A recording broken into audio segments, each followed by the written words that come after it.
profundice en nuestro ser espiritual, buscando y hallando a nuestro Dios para poder dar razones de nuestra fe y crecer espiritualmente en nuestra fe, para poder crecer como personas, pero también compartir y dialogar con creyentes y no creyentes sobre nuestra fe.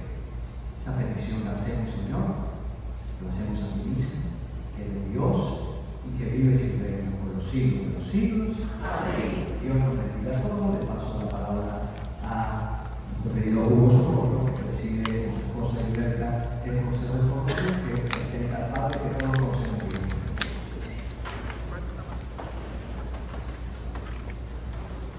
Gracias, querido Padre Jorge. Buenas noches, queridos hermanos. Qué alegría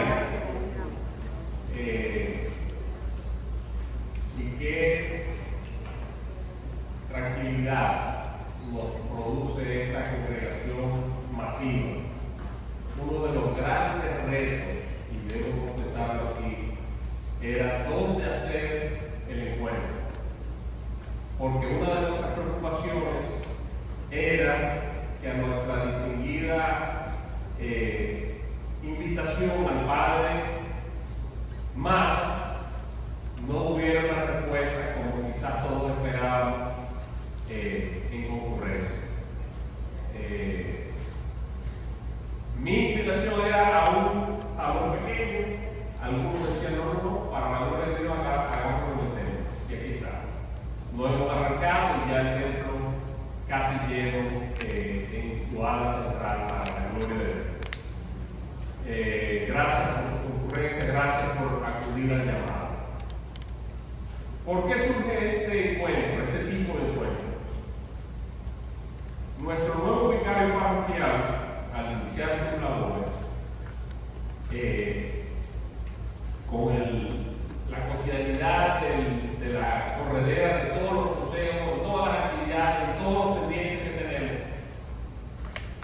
dijo lo siguiente: vamos a discernir dónde el Espíritu Santo quiere que nos lleve como parroquia. Eso fue en junio.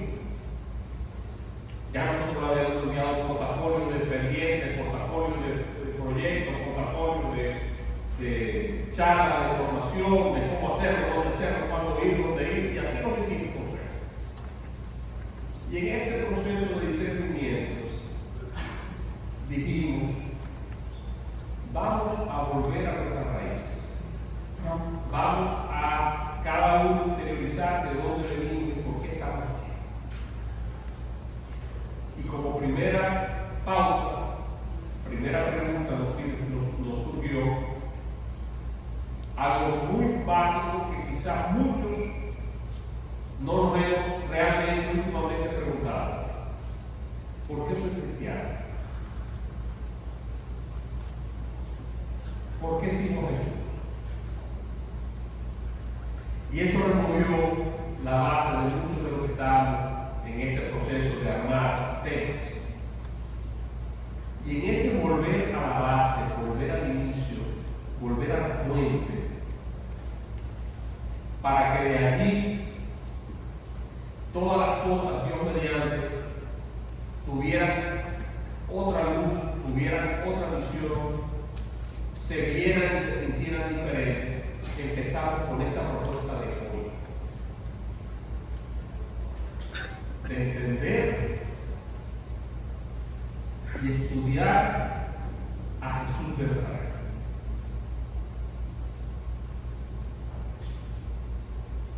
Nuestro charlista de hoy tiene una extensísima hoja de vida. Todos lo conocen, muchísimo de forma cercana. Yo no tenía el privilegio hasta este encuentro de conocer e interactuar con el padre Massa, doctor en filosofía, doctor en humanidades, Georgetown University, Gregoriana, Universidad Gregoriana en Roma. Académicamente, un palmarés enorme. y a mí, a Hugo, me cautivó. Con eso quiero pasarle el momento y el espacio al Padre Maza. Cuando estamos rumiando, interactuando, discerniendo dónde y cómo dar el siguiente o los siguientes ciclos de catequesis, el Padre Maza envía su material, un material que desde hace varios años preparó y ha ido perfeccionando todo el tiempo. Y me dijo: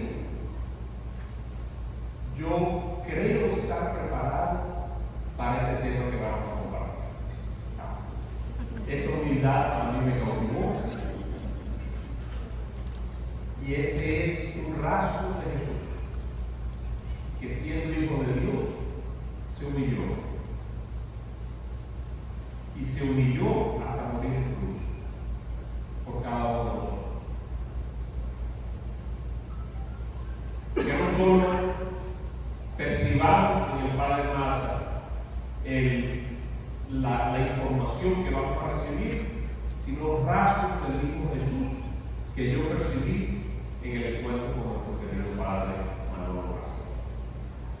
Dios les bendiga, disfrutemos de este ciclo, interioricemos este ciclo, profundicemos en el ciclo y sometamos esto al discernimiento debido para mejor entender y gustar las cosas de Dios.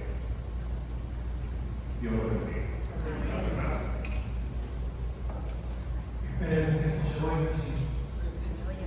Mucha alegría me da estar aquí de ustedes, su respuesta. Antes de iniciar lo que voy a presentar, quisiera decir que este esfuerzo del equipo de formación de esta parroquia, que quiere servir a los catequistas de las comunidades y también que le sirva a todo el que quiera o el que quiera venir, supone en las personas que participan, si de verdad se quiere aprovechar, usted tiene que leer el material que se le da. No se engañe. Si usted se limita a escuchar, algo va a aprender, pero la gente asimila cuando participa. Y si usted puede leer y tomar notas, hacer algo con la información recibida, usted va a aprender mucho más. Segundo, reflexionar sobre lo que usted está recibiendo y todavía mejor orar, sacar un momento para conversar con el Señor sobre esto que usted va leyendo.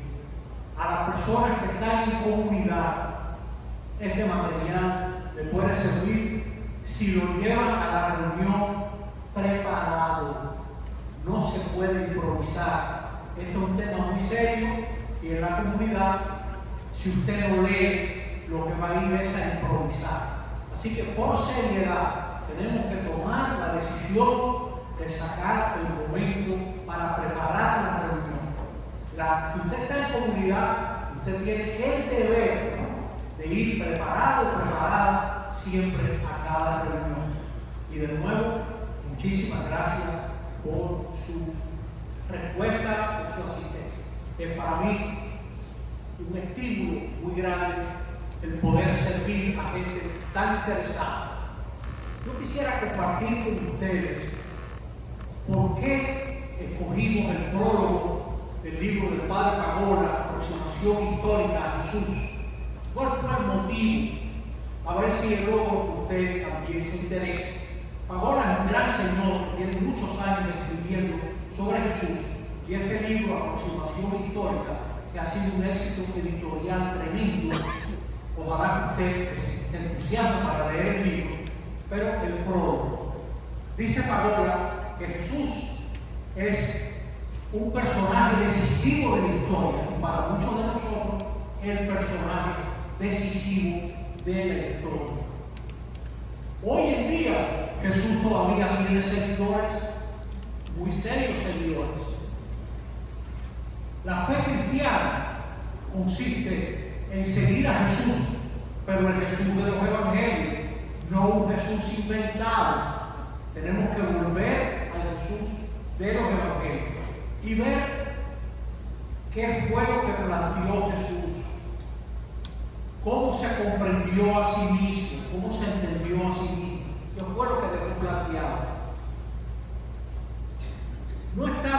condiciones de escribir una biografía de Jesús, es verdad. Nosotros dependemos de los evangelios, que ya estudiaremos en su momento. Los evangelios fueron escritos años después de la muerte de Jesús. Si Jesús murió en el 30, y probablemente los evangelios se escribieron el primero, que es Marcos, probablemente, hacia el año 70. Entonces, nosotros tenemos que reconocer honestamente que dependemos de lo que las comunidades recordaron sobre Jesús, sus dichos, sus hechos. No podemos hacer una biografía saltando por arriba de los creyentes, es imposible. Se puede hacer a lo mejor una biografía, por ejemplo, de Winston Churchill. Hay 2 o 3 películas por ahí fabulosas, porque se ha estudiado muchísimo, tenemos muchísimos escritos de él mismo. Nosotros no tenemos esos recursos sobre Jesús, pero sí tenemos los evangelios, que recogen sus dichos y sus hechos, y recogen también de manera muy sincera eventos de su vida. Ya un día hablaremos de eso, pero fíjense qué honestos son los evangelios, que no esconden que Pedro negó a Jesús, y Pedro era cabeza de una comunidad. O sea que se puede decir, si usted es periodista y está en eso, usted diría, oye, qué honestos son. Reconoce que todos se mandaron, la noche que Jesús cayó preso, se mandó todo el mundo. Este libro, El Magora, es una obra que supone una investigación sobre las fuentes. Y lo que él pretende es conocer la buena noticia de Jesús y esa esperanza que hizo nacer en sus oyentes. Usted, si abre su corazón leyendo estas cosas, usted no seguirá igual, porque Jesús se nos revela el Dios verdadero. Todo el mundo tiene una idea de Dios. Jesús se atrevió a decirle a la gente, suelte su idea de Dios y pásese a la mía. Eso es algo grande. Lo que más uno valora es lo que pensamos sobre Dios. Jesús se atrevió a decirle a sus contemporáneos, vote eso y pásese a mi idea de Dios. Es algo grande. La gente no se cambia de equipo de pelota fácilmente. Y Jesús le planteó esto a la gente, le dijo, miren, eso que usted, esa idea que usted tiene no sirve. ¿Cuál es uno de los peligros que tenemos como iglesia? Instalarnos. Ahora, Hugo nos recordaba nuestra necesidad de volver a las raíces. Bueno, no hay raíz más radical que Jesús de Nazaret. Este libro, que usaremos de vez en cuando, está escrito para personas que creen, pero también para no creyentes. Está abierto a todos y Paola confesó varias veces que él se sentiría muy contento si gente que no cree en nada también lo toma en serio. ¿Cómo le pasaría a Jesús? Jesús habló en público muchísimo y habría gente que diría, no me interesa. Y a lo mejor hablando de un pueblo, habría mujeres, niños y hombres que estaban oyendo a Jesús. Y a lo mejor cruzaría otra que iba a buscar algo y diría, ¿cuánta gente sin oficio oyendo a este hombre? ¿No? Así. Y así nos puede pasar a nosotros.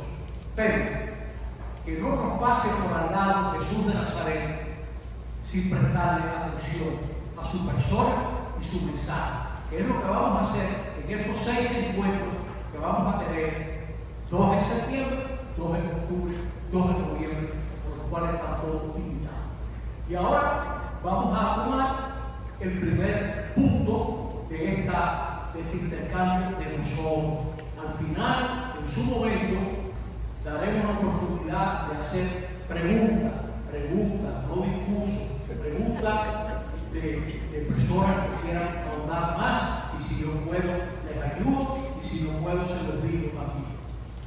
Pues, estos son como mis 10 motivos para estudiar a Jesús, que nos pueden ayudar. Y si usted está en comunidad, lleve a su comunidad por qué a usted le interesa Jesús. ¿Cuál es su interés por Jesucristo?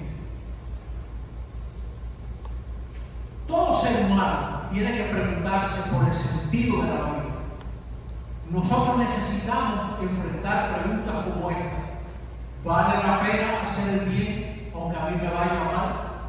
Cuando daba clases aquí en la mano y maestra, los muchachos les gustaba mucho esta pregunta, porque tarde o temprano te vas a enfrentar con la disyuntiva. ¿Vale la pena hacer el bien aunque a mí me vaya mal? ¿Vale la pena decir, como dijo una alumna mía, que denunció que había un banco que no iba bien y se jugó el pueblo y tuvo que irse en la de la superintendencia del banco y el banco no iba bien? Usted supone. Qué interesante eso. Yo no sé cómo me va a ir, pero yo tengo que hacer esto. ¿Usted se cree que el país nuestro saldrá adelante con gente que se acomode o gente que sea capaz de decir, esto hay que hacer, hay que caminar por aquí? No sé cómo nos va a ir, pero tenemos que meternos por aquí. La gente que hizo este país eran un grupito de muchachos y muchachas que pensaron muy claramente por dónde tenían que ir. No se acomodaron. Y ya los invasores tenían un rato aquí cuando esa gente funda la Trinitaria. Es decir, ¿cuál es el sentido? ¿Cuál es el sentido de la vida? ¿Por qué sufre el inocente? Esa es una pregunta tremenda. Es decir, nadie ha resuelto esto. El cristiano responde desde la cruz de Jesús. No sabemos por qué existe esto, pero el Señor compartió nuestro dolor. El Señor compartió nuestro dolor, como dice Pemán en un poema que habla de Jesús, de un condenado de amor que nos dio vida en su muerte y esperanza en su dolor. De un condenado de amor que nos amó de tal suerte que nos dio vida en su muerte y esperanza en su dolor. La pregunta por el mal, ¿qué sentido tiene esta vida? Jesús tiene respuesta para esas preguntas. ¿Cuál es el sentido de mi vida? Porque no es consumir, no es esperar cosas que van a llegar de Amazon, ¿no? Ese no es el sentido. No es comprar el último asunto, el último wow, el último gadget, como dicen los americanos. Nada de eso. Los graves problemas de la humanidad, si eres profesional, si estudias una carrera universitaria, tú perteneces a un sector capacitado. Si usted está entendiendo esta charla, usted está en un % minoritario de nuestro país. Usted tiene formación.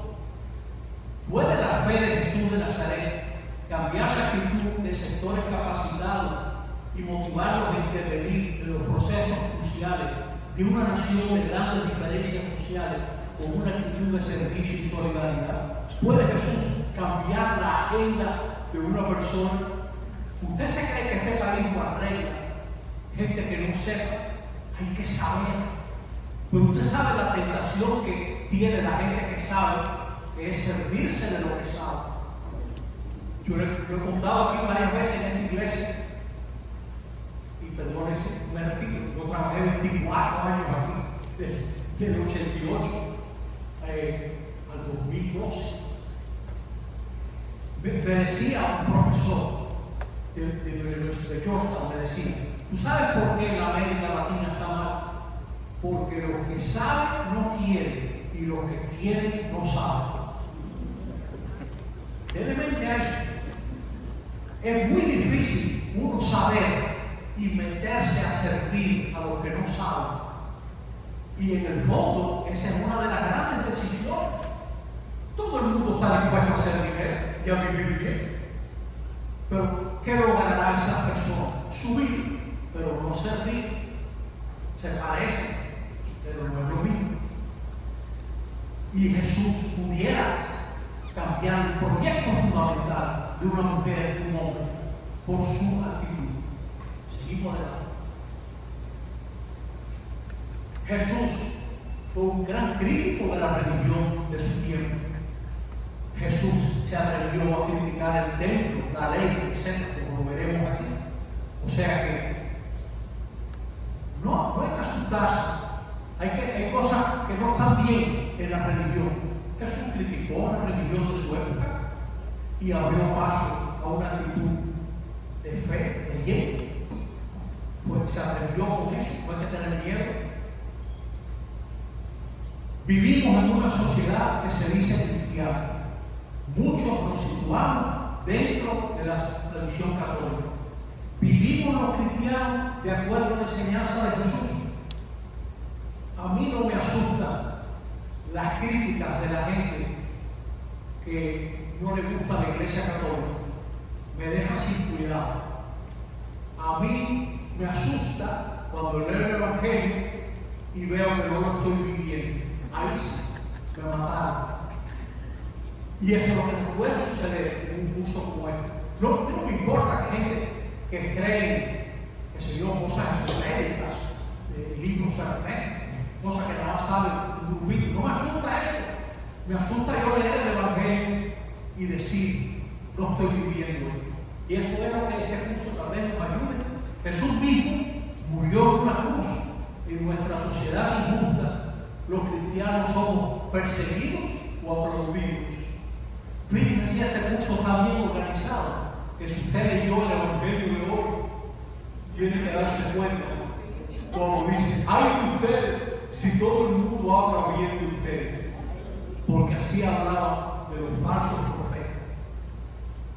Yo me alegro cuando hay gente que critica a los obispos por pronunciarse, y me asusto cuando la gente que los ignora los aplaude, porque no hay manera más elegante de ignorar que aplaudir.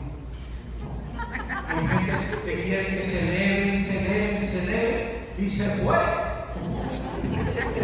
Como esa gente que se lleva a cerca, elevando, le ponen tanta vejiga, tanto globo que flota y se va. ¿Sí? Otros quieren conocer qué planteó Jesús de la manera más objetiva posible.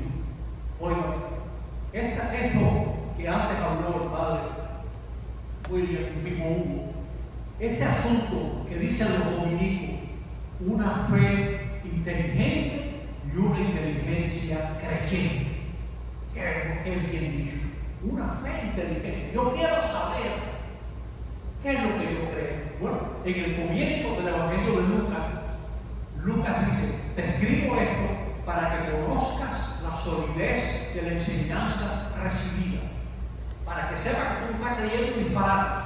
Es importante eso. Y examinar qué fue lo que Jesús hizo y enseñó, porque si vamos a cambiar, tenemos que llevar de lo que Él cambió. Sexto, hay personas de buena voluntad que se preguntan, ¿se habrá manifestado y comunicado Dios? Los evangelios presentan a Jesús como la comunicación auténtica, definitiva y absoluta de Dios. San Juan de la Cruz decía, en Jesús Dios nos dice todo lo que nos quiere decir y no nos dice nada fuera de Jesús. Así que hay que tomarlo en serio. O como dice Juan en el Evangelio, en el capítulo 1, verso 18, a Dios nadie lo ha visto nunca.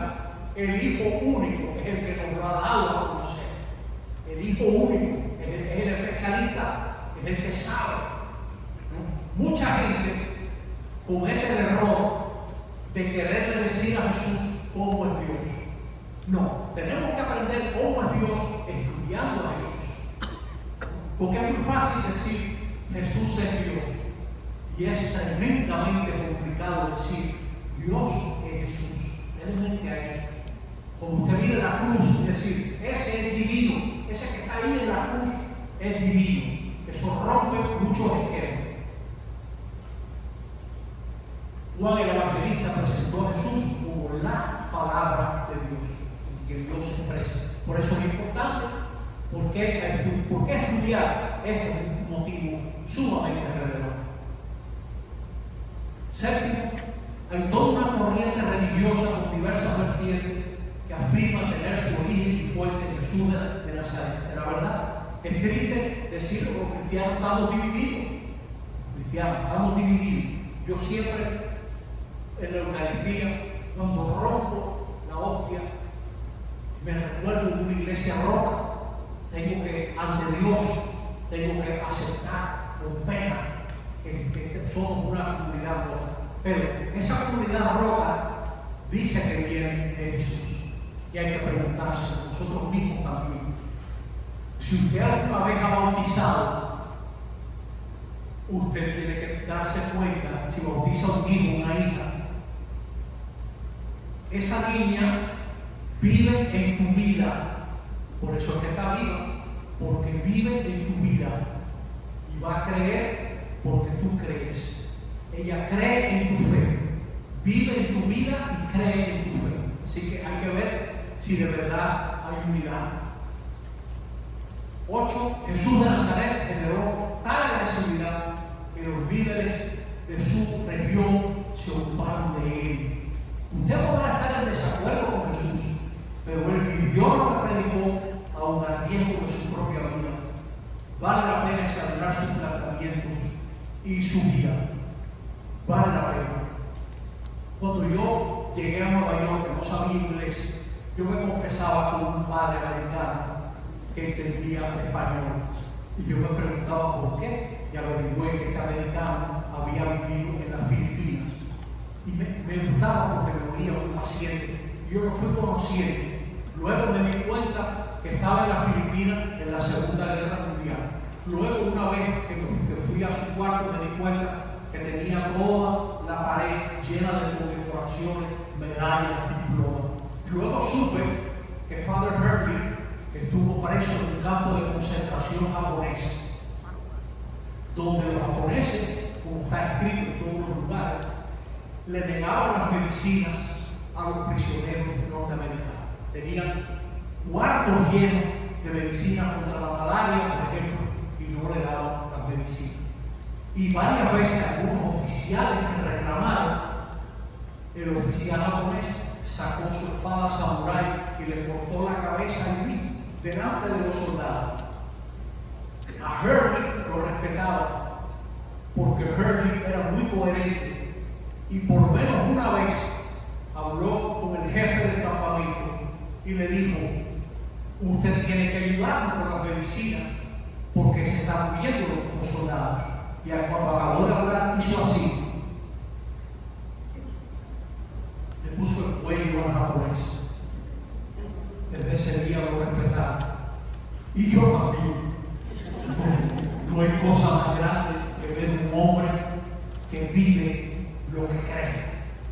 Porque nuestra iglesia está mal, porque cuando la gente no vive lo que cree, acaba creyendo como vive.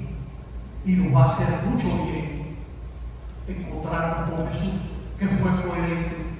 De Jesús te puede decir lo que usted quiera, pero fue coherente. Creyó, vivió, y eso es algo grande. Eso es, no hay cosa que te inspire más que una mujer, un hombre coherente. Yo conocí a la Madre Teresa en Georgetown y a tuvo un discurso y yo estaba ahí cuando ella se iba.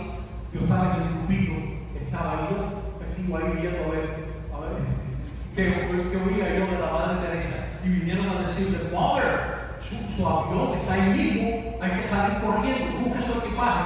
Y esa monja agarró un bolso que tenía y dijo: I'm ready.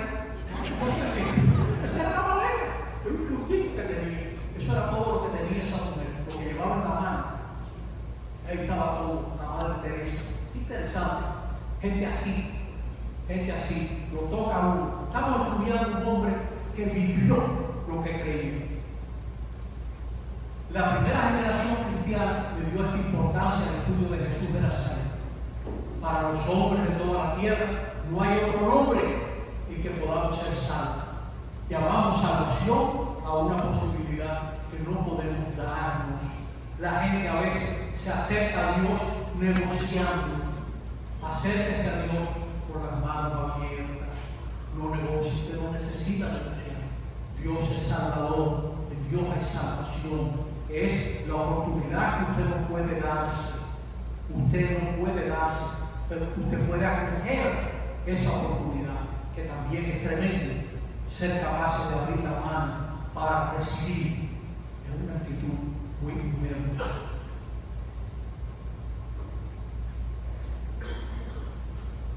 La primera generación le dio esta importancia. Juan el Evangelista creyó que solamente en Jesús Dios se había revelado. Esto que le cité antes. A Dios nadie lo ha visto jamás, pero está el único en el seno del Padre. Él lo dio a conocer en Juan. Es decir, usted quiere saber de Dios, estudie a Jesús, mire a Jesús. Ese es el camino, la verdad y la vida. No hay más nada. Jesús y sus enseñanzas fueron presentados por Juan como el camino, la verdad y la libertad, dos de las mayores aspiraciones humanas. Ustedes serán mis verdaderos discípulos si guardan para siempre mis palabras. Entonces conocerán la verdad y la verdad los hará libres. Es decir, nosotros nos vamos a enraizar en las palabras de Jesús para ir ganando en libertad. Algún día haremos una reflexión más importante, pero hoy, mire la libertad como la facultad de la originalidad. O a través de su libertad usted puede ser original. Pero esa originalidad solo se promueve con la verdad. La verdad. Solo se promueve con el amor, con la aceptación. Los primeros cristianos estaban convencidos de seguir a un hombre que era capaz de guiarlo en medio de la confusión. La gente, la primera generación, vivió una confusión impresionante de tendencias religiosas, grupos diferentes, etc. Pero una confusión que nosotros hoy en día nos quedaríamos pasmados de la cantidad de ofertas y de ideas que había en ese momento. Bueno, imagínense que el mismo emperador romano se creía divino y sus intereses políticos se creían divinos. Ahora, hay 5 dificultades grandes para estudiar a Jesús. El cristianismo ha pasado a ser parte de la cultura de muchos pueblos. Cualquiera se dice cristiano, usted se quedará asombrado. Si usted lee, por ejemplo, historia norteamericana, los pastores evangélicos del sur de los Estados Unidos, muchos católicos del sur de los Estados Unidos predicaban que Dios quería la esclavitud, que eso era lo que le tocaba a los afroamericanos, a los africanos. Era algo sancionado por la Escritura, y eso era ser cristiano, tener esclavos. Y los que hablaban contra eso estaban contra la Biblia, que la Biblia apoyaba la esclavitud. Así es. Y así, hoy en día, muchísima gente jura que todo lo que existe está aprobado por el Señor y que no se debe andar criticando nada. Y no es tan fácil. Segunda dificultad. Ha habido errores cometidos en nombre de la religión. Se usó la religión como soporte ideológico y legitimador que aportó el cristianismo para oprimir a los pueblos. Es así, muchas veces se ha usado en nombre de Dios, se han hecho cosas horribles, ¿no? Cuando los cristianos fueron a las cruzadas, la respuesta fue: Dios lo quiere, Dios lo quiere. Habría que ver si Dios quería eso, ¿no? Y hoy en día mucha gente cree o habla de Dios como esa gente que vende pollo en los barrios, que lo sacan de las aulas y agarran. Sí, aquí lo tengo. Como si estuvieran vendiendo un pollo, ¿no? Seguimos. Las divisiones entre nosotros es un escándalo. Estamos hablando del mismo evangelio y sin embargo, ya haremos para que estos materiales estén disponibles en la página de la, ya está, en la página de la parroquia. Se puede usar todo lo que esté ahí, puede usar.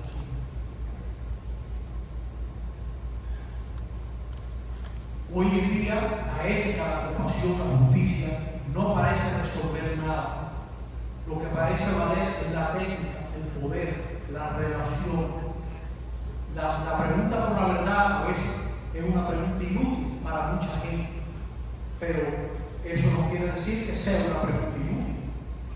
Como me decían muchas veces mis alumnos: profesor, yo estoy aquí estudiando, preparándome para ser ingeniero, ¿De qué me sirve a mí saber que hubo una guerra mundial porque Hitler era un dictador y estaba medio loco, atornado? No me va a aportar nada. Yo le decía, reflexiona esto, así a lo mejor invitaba a una tercera. Dale bien, tú también estudia estas cosas así, por lo menos cuando veas venir los poetas sabrán de dónde vienen. Seguimos, adelante. Jesús vivió en una época distinta y distante, pero no quiere decir que no sepamos, sabemos muchas cosas de esa época. Sí, señor, seguimos. Hacia el año 56, Pablo le decía a los Gálatas: ustedes se han pasado a otro evangelio. ¿No estará pasando eso a nosotros también? Pablo le dice eso. ¿Ustedes están creyendo en otra cosa? Miren a ver si están conservando el evangelio que les prediqué antes de que se escribieran los evangelios. Ya había gente que creía cosas raras y habían cambiado lo que Pablo había predicado. Sí. Hay un momento en la vida en que las circunstancias nos obligan a mirar lo esencial. Estando preso y amenazado, Pablo presenta lo esencial de su mensaje. Miren lo esencial del mensaje de Pablo, según lo entendió el funcionario romano en este caso. Dice: mira, yo tenía que este hombre preso, que lo voy a mandar. Delante de mí una discutidera con este Pablo, y toda la discutidera se resolvió así. Solo tenían contra él cuestiones referentes a sus creencias y a un tal Jesús ya muerto, de quien Pablo afirma que vive. Interesante, un tal Jesús ya muerto, de quien Pablo afirma que vive. Ese era el punto central que nosotros tenemos que mirar. El Papa Benedicto nos recordaba: la evangelización de todo tiempo y lugar tiene siempre como punto central y último a Jesús, el Cristo, el Hijo de Dios. El crucifijo es por excelencia el signo definitivo de quien anuncia el Evangelio, signo de amor y de paz, llamada a la conversión y a la reconciliación. Tenemos que hablar de Cristo. Seguimos. Que nosotros, venerados hermanos, seamos los primeros en tener la mirada del corazón puesta en Él, dejándonos purificar por su gracia.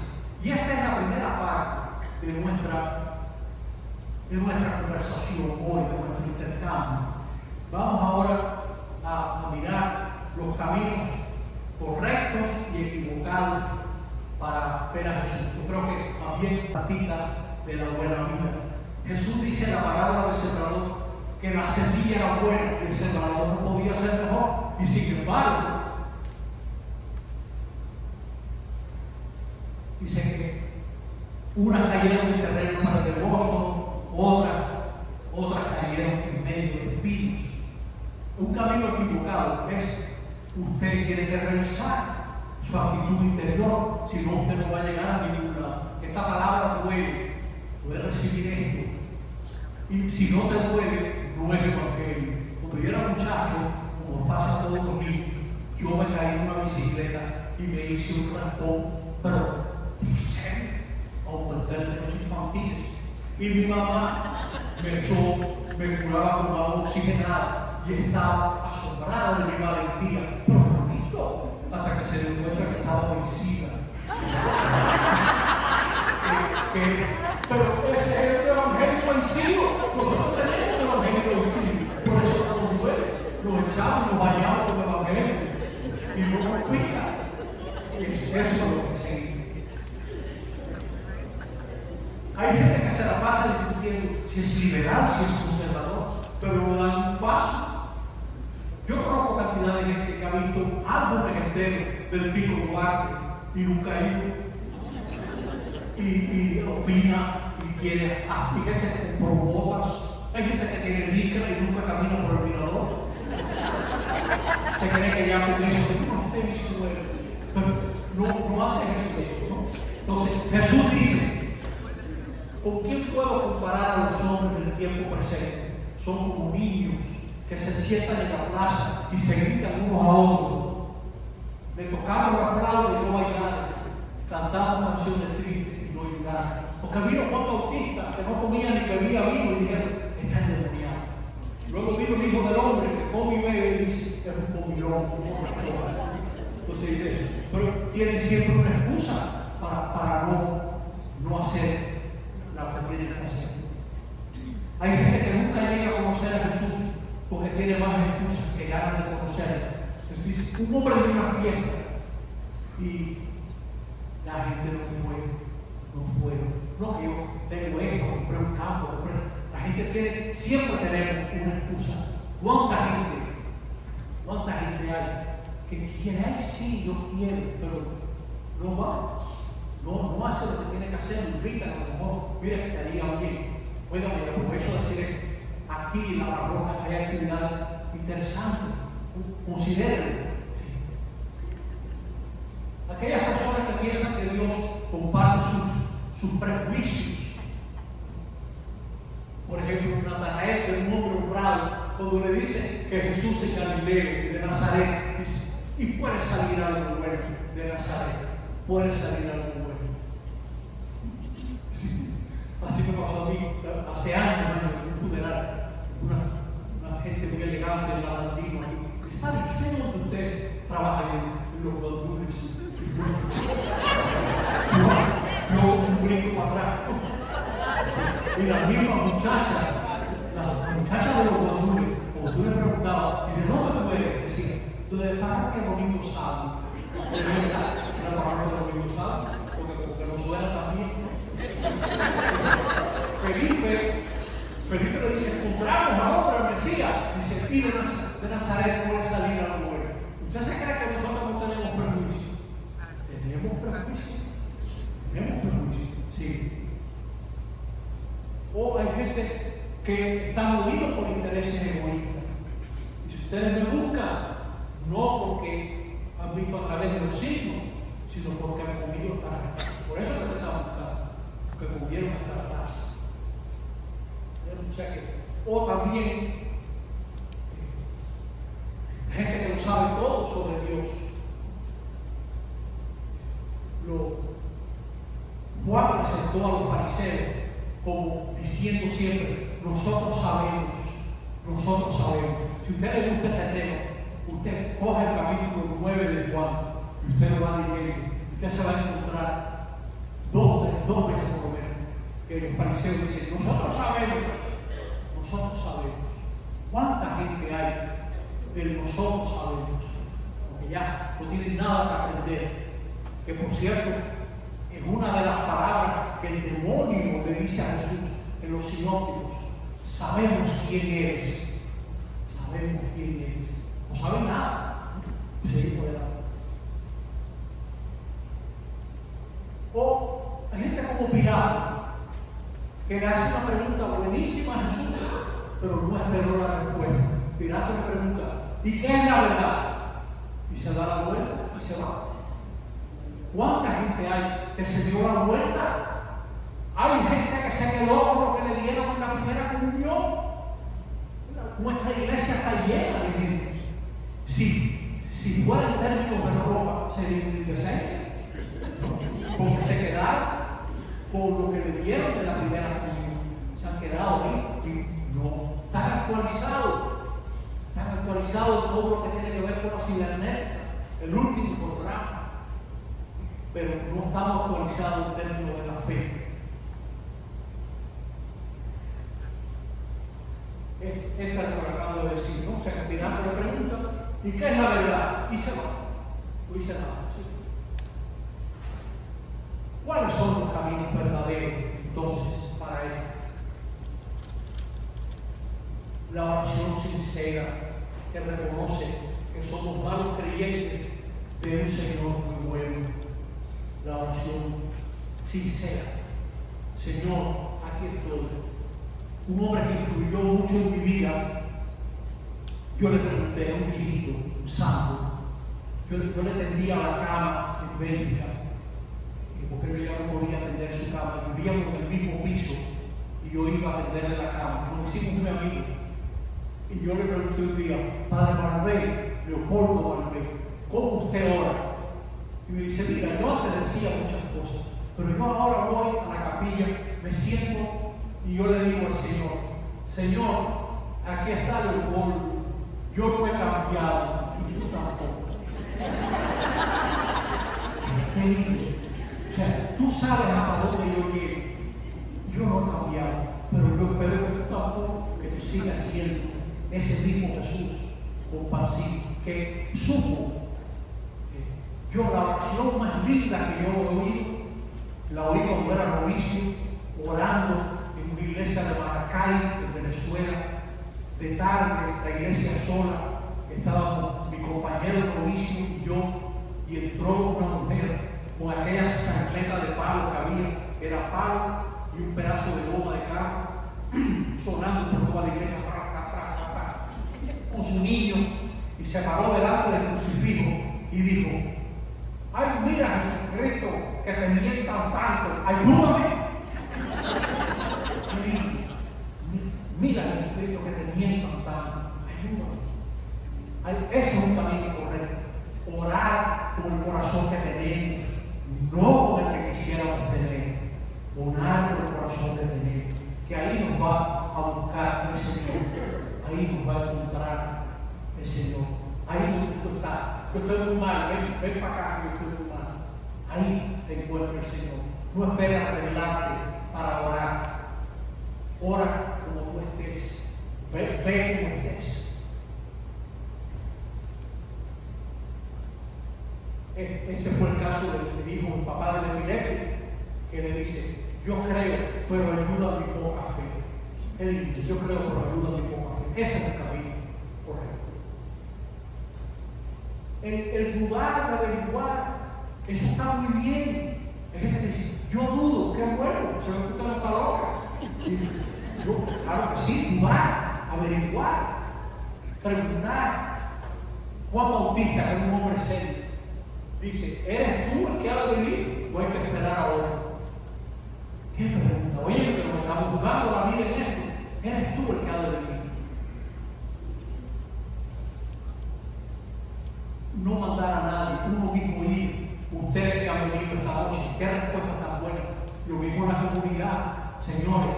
El que está en comunidad, hay que ser puntuales en empezar, puntuales en terminar. Eso es lo que salva a la comunidad. Reunión tardía, comunidad que va mal, porque la gente se desespera. El serio se da cuenta que no lo están respetando, y el que no es serio coge más impulso. ¿Sí? Entonces, preparen, afíquese en la puntualidad, en el respeto por la reunión, en empezar y en terminar. Es que está muy buena, que esté mejor, vámonos, que mañana hay que trabajar. Váyanse en paz, tranquilos, un tiempo. Jesús dice, vengan y verán a mí.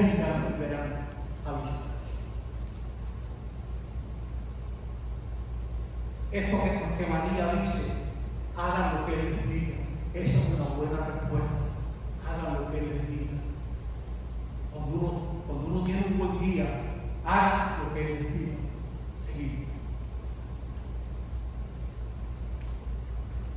Saber que hay una libertad que viene, eso que veíamos en la presentación anterior, que en la verdad hay libertad. En la verdad podemos enfrentar lo que tenemos que enfrentar con esperanza. Sí. No negar la experiencia personal, no negar, no dejar que nos enreden a uno en discusiones complicadas. Este ciego del capítulo 9 de Juan llegó a conocer a Jesús porque no negó su experiencia.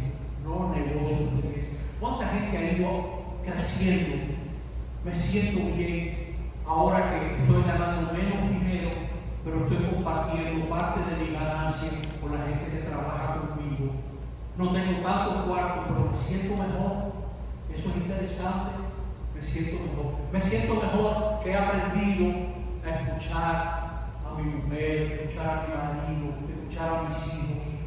Me siento mejor que no necesito arreglar a mi hijo adolescente perfecto, sino que lo puedo aceptar como un mundo nuevo en el que yo no estaré, que ya me está avisando que yo no voy a estar y que lo tengo que respetar. y estoy aprendiendo a tener hijos más que tener razón. Eso es interesante, eso es muy interesante. Entonces, el ciego, seguimos con el ciego. El ciego va con su deseo, va creciendo. Dice, Jesús se enteró de que había botado al ciego. ¿Quién es Señor para yo creer en Él? ¿Quién es? O sea, para que estas conversaciones, tus reuniones de comunidad, te lleven a decir, ¿y quién es para yo creer en Él? Para yo ahondar en este camino que nos propone el Papa, los obispos, la iglesia, la parroquia. Ve cómo yo ahondo en esto. Dice, yo no sé si Jesús es un pecador, lo que sé es que yo era ciego y ahora veo. Dice, yo no sé si es bueno o malo, pero yo me siento feliz. Yo estoy en un camino interesante. Yo he tocado algo. ¿Cuánta gente hay que ha llegado a una parroquia? Yo conozco muchachos que han hecho el cursillo prematrimonial aquí y se han quedado en la parroquia por lo bien que nos trataron en la entrevista que hicieron para su boda. Y qué gente tan buena, y que me dedicaron ese rato. Y yo quiero averiguar más, yo quiero hacer. Y ahí se quedaron, ¿no? Con una experiencia, la experiencia de vida que nos lleva por caminos nuevos. Seguimos adelante. Actuar de manera realista. O sea que Zaqueo se encarama en un árbol para ver pasar a Jesús. Mire a ver dónde tiene que gaviarse usted para aprender, porque ¿de qué se trata? Usted tiene que leer, tiene que pensar, tiene que orar. Ese es el árbol. Tiene que compartir en comunidad. Así es. Y siempre la señora es ejemplo de creyente. Dice que guardaba la palabra. Todo ese misterio que vamos a celebrar en Adviento, Navidad, Epifanía, guardar la palabra, ver cómo darle vuelta a esto que hemos ido diciendo, a ver qué fue lo que más te gustó y qué fue lo que más te llevó. Compártelo, igual en la comunidad. Buscar la verdad. Todo aquel que es de la verdad, oye mi voz, dice Jesús. Todo aquel que es de la verdad, oye mi voz. Cuando este señor John Cardinal Newman se convierte, él era anglicano, y estudiando los santos padres, él en un momento dado dice, pero yo me doy cuenta que la Iglesia Católica, a pesar de que tenía obispos herejes, guardó la fe. Se ve que hay algo y él quiere hacerse católico y se hace católico. Y entonces le pregunta, ¿y cómo usted llegó a esta posición? Y dice, yo nunca pequé contra la luz. Es decir, yo fui siguiendo con sinceridad la luz que recibía. ¿Usted se cree que este curso acaba aquí? Para nada. Esta charla se va prolongando a lo largo de su vida. Y sabe Dios a dónde te lleve. Que a lo mejor de esto no ocurre aquí, sino que le va llevando a que usted a lo mejor dialogue con su esposa, con sus hijos, con su comunidad, o usted mismo tenga un momento de retomar, ir a los fundamentos para ir afincando, ¿no? Como dice el Salmo, esa puede ser una buena conclusión. Señor, enséñame tus caminos. Enséñame. Ese es un salmo bien bonito, ¿no? En algunas Biblias, saben que los salmos tienen dos numeraciones, porque el Salmo 9 en algunas Biblias se permanece entero, como la Biblia católica, y en algunas Biblias lo dividen en dos, y ahí ya se altera la numeración, y hay dos numeraciones para los salmos. La Biblia latinoamericana tiene una nota buenísima en el Salmo 9, para que usted entienda por qué se dividen así. Pues yo les puedo decir que ahora vamos a dar un espacio de preguntas, ¿no? Un rato. Pero usted sabe que siempre nosotros nos mantendremos dentro de la hora y media, más o menos, intervenciones y yo completar también alguna cosa que falta. Cuando nos reunamos la próxima vez, vamos a abordar esta pregunta. ¿Qué evidencias tenemos de que hubo una figura histórica, Jesús de Nazaret? ¿De dónde podemos sacar? Porque no ha faltado gente que diga, es un invento de los cristianos, de los católicos. Si usted leyó el Código Da Vinci, por ejemplo, hay un momento que hay un señor que dice, a Jesús lo divinizaron Constantino y unos obispos que suprimieron todos los escritos que mostraban que Jesús no era más que un hombre cualquiera. Entonces los escondieron y guardaron los evangelios que divinizan a Jesús. Y así arrancó el cristianismo, dice este señor Brown, ¿no? Bueno, pues hay que ver si eso es así. Pues con esto vamos entonces a abrir, y por ahí me imagino que habrá un micrófono que se pueda usar para las preguntas, ¿habrá? Sí. Pues usamos este video. Sí. Y yo hago. Si alguien quiere se puede poner allá un pregunta, déjese el discurso, pero déjame a mí. Prende el micrófono.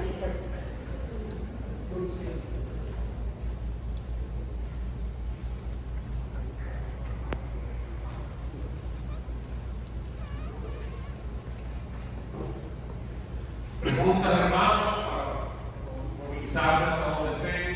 Comentarios.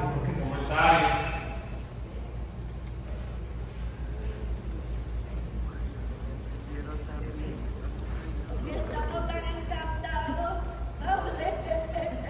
Bueno, esa vez que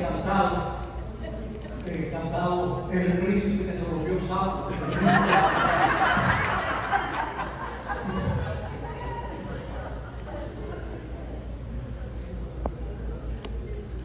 Ok, en lo que surge preguntas, me tomo un momentito, padre. En el código QR que escanearon y hay algunas copias realizadas, está la guía de catequesis para aquellos que estamos en comunidad aquí en Santísima. 3 semanas de formación y de preguntas sobre el material del Padre Massa. Si no lo tienen en físico, está en el código QR, de modo que el material de apoyo es este que hemos compartido, que también están las presentaciones en la página de la parroquia. También hay unos links que nos llevan a algunas de las fuentes bibliográficas que ha mencionado el Padre Massa. El libro del autor Pagola, está ahí el link. Usted simplemente cliquea el link y allí le lleva al libro en PDF. Hay uno que no encontré, el PDF, pero también lo subimos a la página de la parroquia, de modo que todas las fuentes y todos los materiales de apoyo están referenciados en la guía y en la página de la parroquia. Sí. En lo que usted piensa su pregunta, yo le decía antes que donde hay una persona que vive lo que predica, suscita mucho interés. Le quiero referir 2 puntos. Uno, en el capítulo 7 de Juan, los sumos sacerdotes, etc., mandan unos guardias a aprender a Jesús. Y ellos van a aprender a Jesús, van a hacerlo presos. Y están oyendo lo que Jesús habla. Y no lo meten preso. Y regresan. Y entonces las autoridades le preguntan, ¿pero por qué no lo trajeron preso? Y dice uno de ellos, nadie ha hablado como este hombre. Nadie ha hablado como este hombre. Qué interesante, ¿no? O sea, alguien que marcó. Cuando yo estudiaba en Bélgica, en el año 69, 70, 71, 72, era una Europa sacudida por una rebelión tremenda. Aquella juventud no creía en muchas cosas. Había gente creyente, pero era una juventud muy rebelde.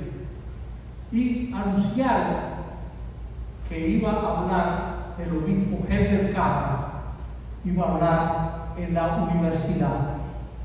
Helder Cámara fue un hombre muy coherente.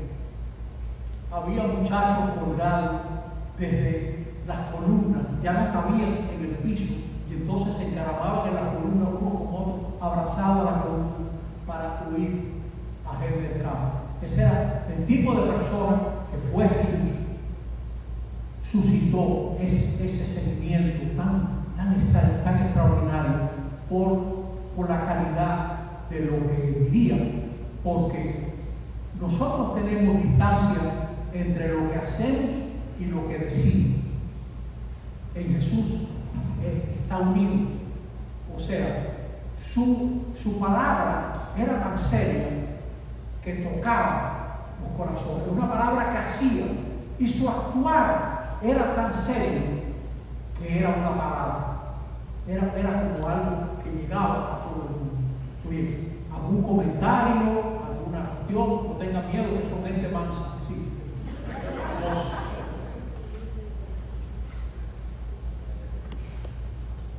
Buenas noches, hola padre.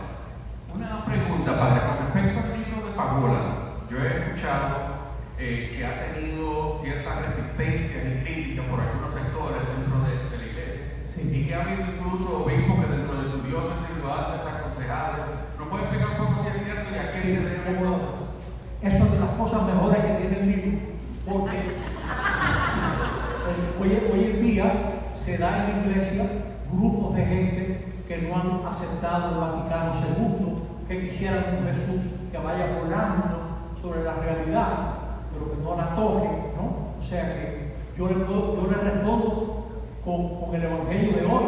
Hay de ustedes y todo el mundo habla bien de ustedes. O sea, son gente que se ha sentido muy mal ante el Cristo que presenta Pagola. Habría que ver cada uno de nosotros si lo que él presenta corresponde al Evangelio o no. Sería porque la Santa Sede ha aprobado el libro de Pagola, y gente tan mansa como el padre Larrañaga, que en paz descanse, un franciscano de los talleres de oración, gran defensor de Pagola, por ejemplo.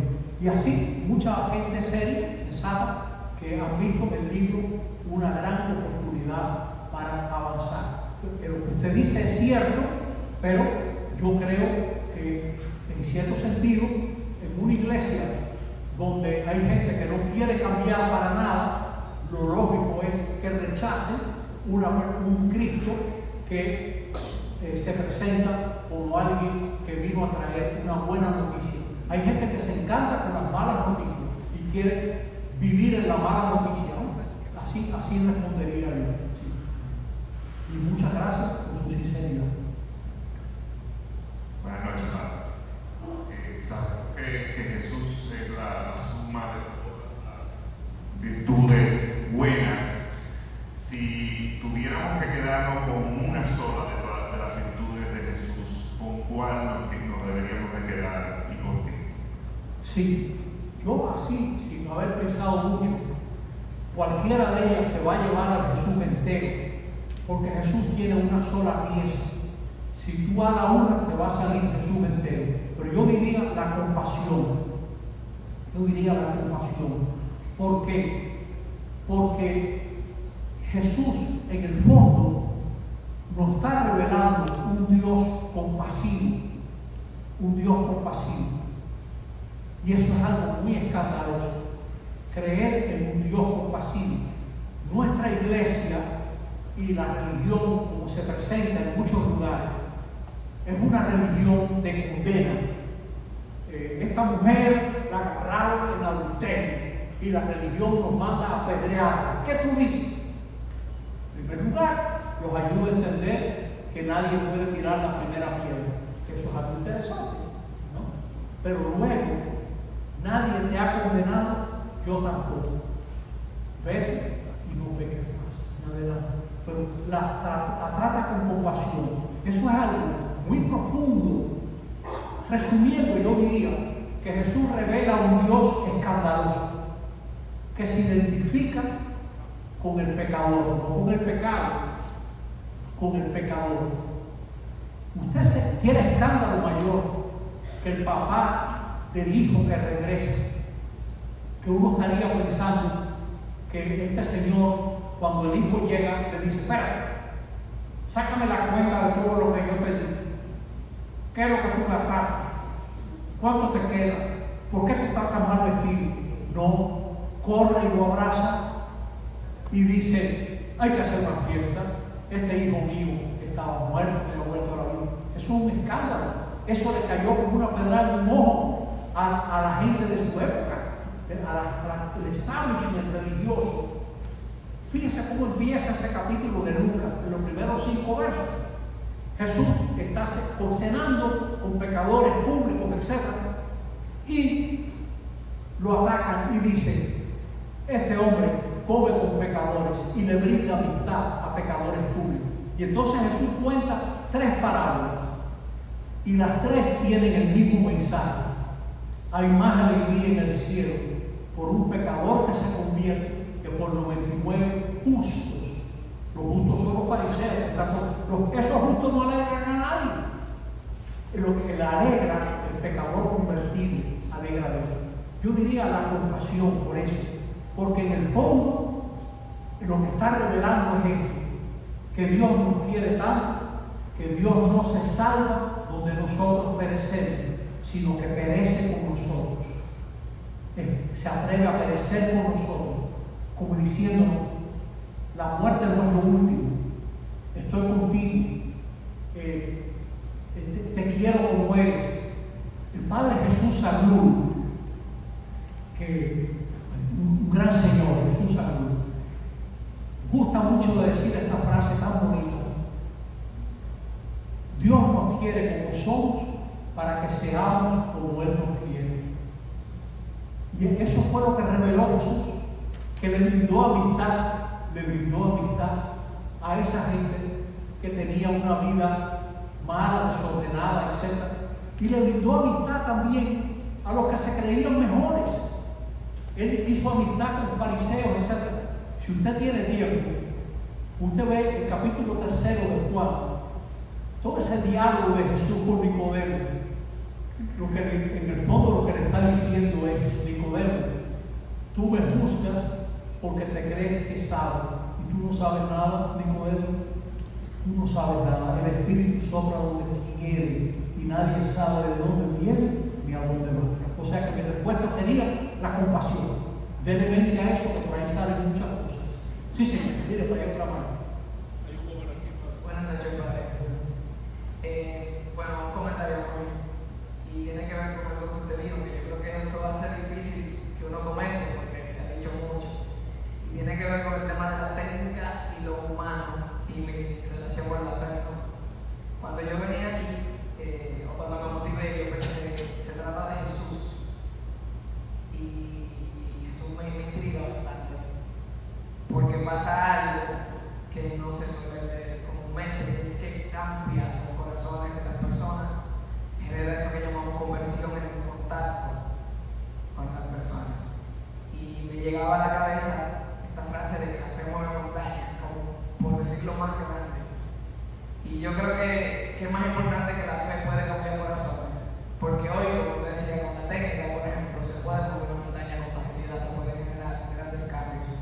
Y yo creo que una de las cosas muy fuertes en Jesús es que en ese trato, en ese contacto con la gente, puede cambiar corazones, y eso es mucho más difícil que mover una montaña. Sí, muchas, sí. Gracias, yo estoy medio sordo, entonces a veces me creo que oigo cosas buenas.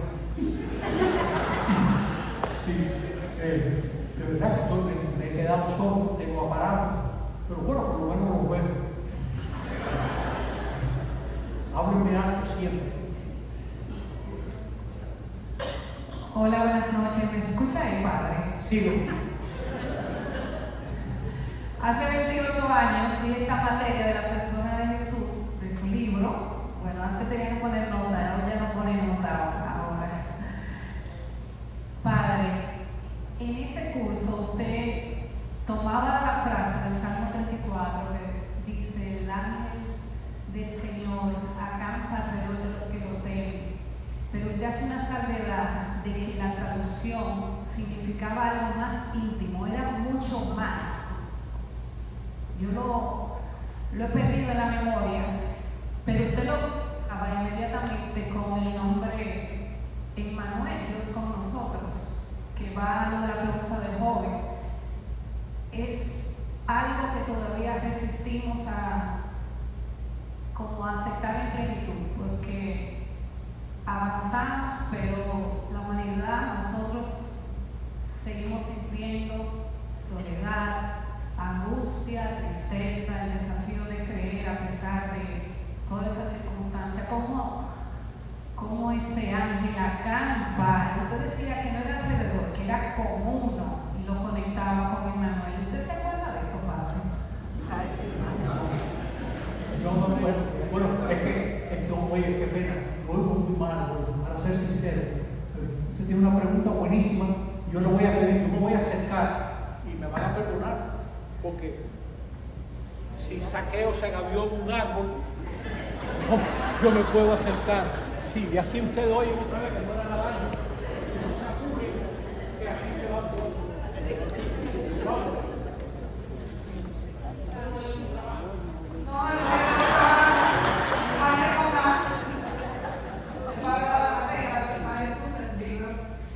Y él explicaba, era de las primerísimas clases del Salmo 34, decía, el ángel del Señor acampa alrededor de los que lo temen. Pero usted decía que la traducción se perdió un poco porque era más íntimo, no solamente era que acampaba, era como que dormía en la, no sé si se acuerda de eso, y lo conectaba porque a veces le pusieron Emmanuel, Dios con nosotros. Pero a pesar de Dios con nosotros, una de las partes de las cualidades que más cuesta creer, porque nos seguimos sintiendo solos, angustiados, tristes. El desafío de él es muy fuerte para pensar quién está conmigo a cada hora. Gracias, muchas gracias, muchísimas. Sí, mira,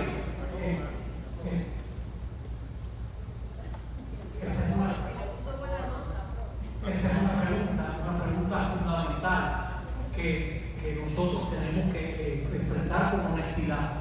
Mira, nosotros sentimos angustia porque nosotros somos seres limitados. O sea, nosotros no somos Dios, somos seres humanos viviendo en esta vida. Y mientras vivamos en esta vida, vamos a sentir miedo, angustia, soledad. Todo eso es parte de esta vida y nadie nos va a quitar eso. Y el Señor se nos acerca para que podamos enfrentar eso, pero lo tenemos que enfrentar. Dios no es un Dios que nos quita nuestras responsabilidades ni nos saca de nuestra condición de criaturas. Es a través de nuestra condición de criaturas que nos vamos a salvar, a través del miedo, a través del fracaso vivido, a través de la lucha. Sí, es así, porque a nosotros, por eso es que es tan importante la Pascua.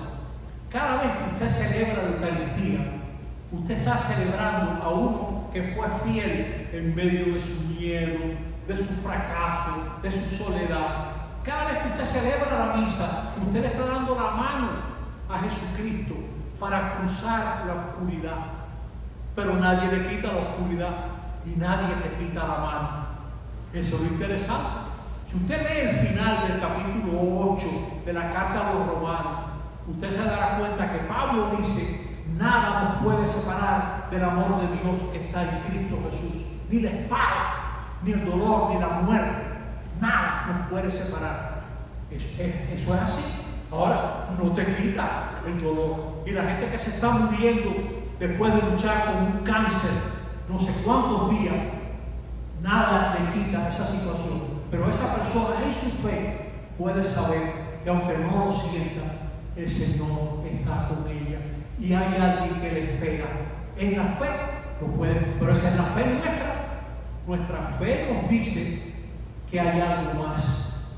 Nuestra fe nos dice no solamente que hay algo más, que hay alguien más. Eso es lo interesante. Que nosotros no vamos al vacío, que no vamos a la nada, que hay alguien que nos espera con los brazos abiertos. Y el poeta dice: si el feto cuando nace pensase, creería que muere. No es raro que nosotros no sepamos que nacemos cuando morimos. ¿De repente a eso? O sea, que nosotros no tenemos más evidencia. Ahora, ¿Cuál es la seguridad para vivir este temor, este dolor, esta soledad? Cristo, crucificado, resucitado. Es lo que celebramos en cada misa. Cada vez que hay una Eucaristía, usted está celebrando que Jesús cruzó a través de la muerte.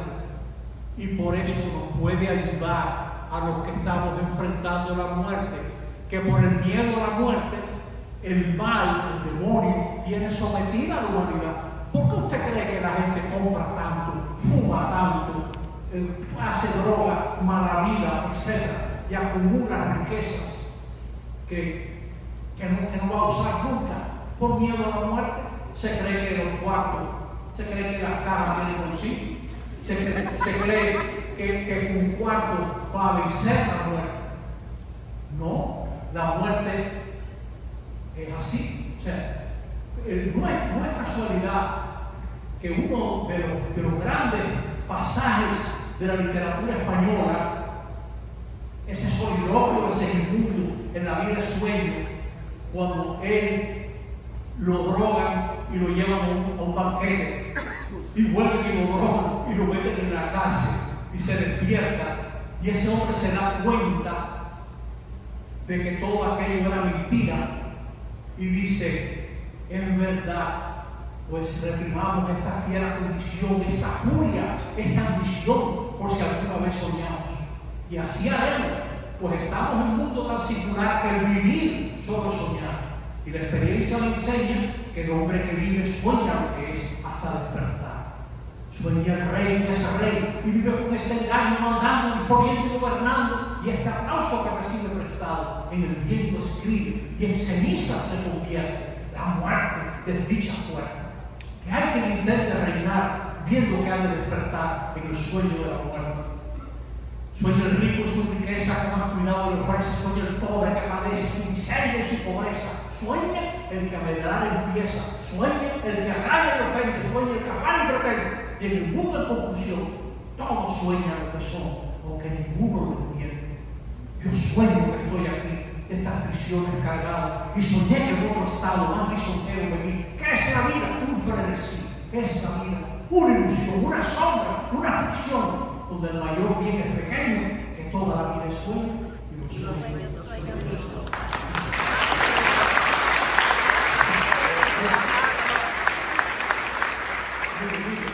Lo que le quiero decir es que vivimos este sueño y nadie lo quita. Pero hay una mano. Es esa fe que nos dice, como dice Pablo: yo sé de quién me he fiado. Un hombre fracasado, rechazado por su propio pueblo, Pablo de Tarso, traicionado por sus propios compañeros de fe, solo en una cárcel, y le dice a Timoteo: yo sé de quién me he fiado, dice Pablo. Qué lindo, ¿no? Pero no le quita, esa fe no le quitó la cárcel, ni le quitó que le cortaran la cabeza, tampoco. O sea, nosotros vivimos en ese. Dios está cerca de nosotros, pero Dios no nos ahorra la vida. Y todo el que quiera hacer algo bueno en esta sociedad va a pasar trabajo. El pueblo dice: la que quiere moño bonito tiene que abortar la lora. O sea que hay que vivir esta situación. Y por eso es tan importante la Eucaristía, que celebra la Pascua de Jesús. Déjame terminar. No sé si hay otra mano por ahí. Sí, oigan, qué pregunta tan buena. Una pregunta tremenda, esa pregunta. Miren, una anécdota que me la habrán podido contar 1000 veces. Jesús es importante para nosotros, porque en realidad es lo único importante para nosotros, si somos sinceros. Porque, como dice la carta a los Hebreos, 2 veces repite este razonamiento, capítulo 2 y capítulo 4. Nos puede ayudar porque pasó por donde pasamos. Nos puede ayudar porque pasó por donde pasamos. Carta a los Hebreos, capítulo 2, se puede empezar a leer como el verso 14 por ahí, y capítulo 4 también hacia el final, en el mismo razonamiento. Cuando yo tenía 45 años, hace ya un tiempo de eso, se me ocurrió ir con el CEL. Yo había ido al Pino 4 veces. Yo arranqué con unos muchachos, eran como 120 y pico, el padre Chuco y toda esa gente. Íbamos subiendo la pelota y yo me iba muriendo. Yo no podía con mi alma. Teníamos ya como 6 horas y pico en la pelota. Y pasó por al lado mío un papá del colegio, yo era muy bien montado en un muro. Y me dice: ánimo, padre más.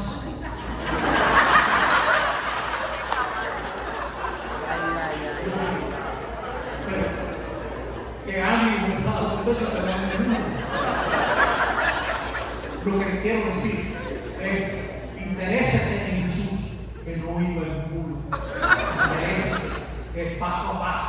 Por eso la carta de los Hebreos dice: pasó por donde pasamos, el miedo, la angustia, la limitación, la traición, la incomprensión, la maldad.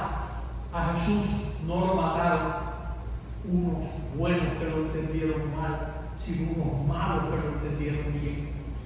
Esa es la maldad de gente que estaba conspirando a ver cómo lo destruían, cómo le hacían daño, ¿no? Hoy en día será eso. Gente que no encuentra nada bueno con nuestro Papa. Algo bueno debe tener hoy. Si hay una rabia, una cosa, y no, pero espérate, dame el favor, ¿no? A lo mejor algún día se equivoca y hace algo bueno, ¿no? O sea, eso me duele, por eso se lo comparto. Tenemos que tener un corazón abierto, como ustedes han dicho, y ver este Jesús que pasó por donde pasamos. Por eso nos puede ayudar, por su atención. Muchas gracias. Vaya bien.